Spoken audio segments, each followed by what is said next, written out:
الله أكبر الله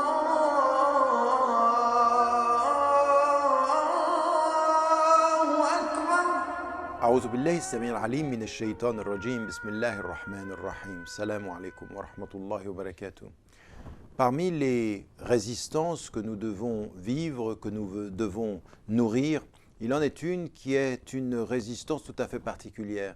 Elle fait partie d'une résistance vis-à-vis d'une partie de notre être, une dimension de notre personne qui est à la fois positive, mais qui peut s'avérer, si nous n'en sommes pas maîtres, si nous ne faisons pas attention, qui peut nous amener à notre perte totale. Et c'est celle des émotions. Il faut résister à certains types d'émotions et il faut résister au surplus d'émotions. Cette résistance, elle est déterminée d'abord par cette expérience spirituelle. Dès que l'on dit « La ilaha illallah », dès qu'on dit « il n'est de Dieu que Dieu », quand on essaye de vivre avec sa foi, on sait, et sa spiritualité, on sait que ce qu'il faut, c'est maîtriser ses émotions. Ça ne veut pas dire les nier. Il y a des émotions de la sensibilité, il y a des émotions de l'émerveillement, à la beauté, à la nature. Tout ceci, il faut le nourrir, il faut se nourrir de l'émotion qui est l'émerveillement vis-à-vis du beau. Et il faut se nourrir et approfondir cette compréhension de l'émotion qui est liée à la sensibilité, à l'amour, à la tendresse, à l'affection. Ce qui est problématique, c'est quand l'émotion devient excessive et que finalement elle prend le dessus sur la raison.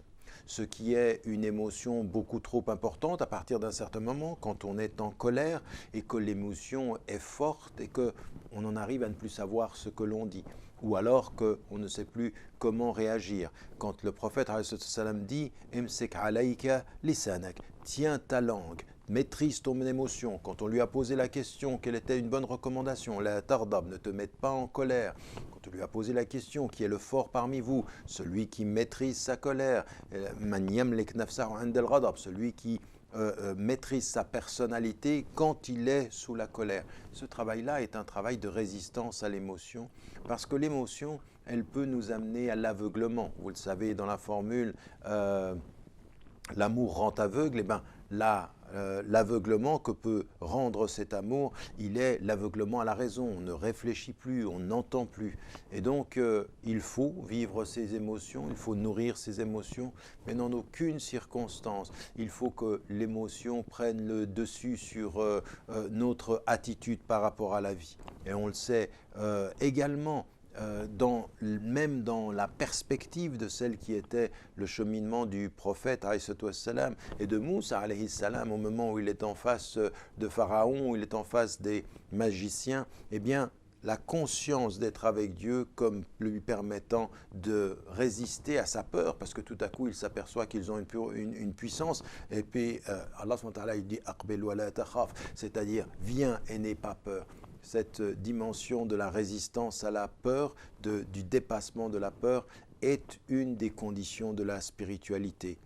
Savoir vivre ses émotions, savoir les maîtriser, savoir les dépasser et savoir raison garder au moment de ce travail sur notre cheminement spirituel. Ce sont des choses qui sont importantes dans notre vie et il ne faut pas se tromper. Autant l'émotion peut être positive, autant quand elle nous dépasse, quand elle nous engloutit, quand elle nous noie, eh bien nous y perdons le sens et nous y perdons la voie.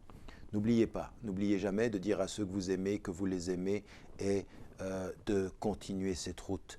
Inch'Allah, assalamu alaikum wa rahmatullahi wa barakatuh.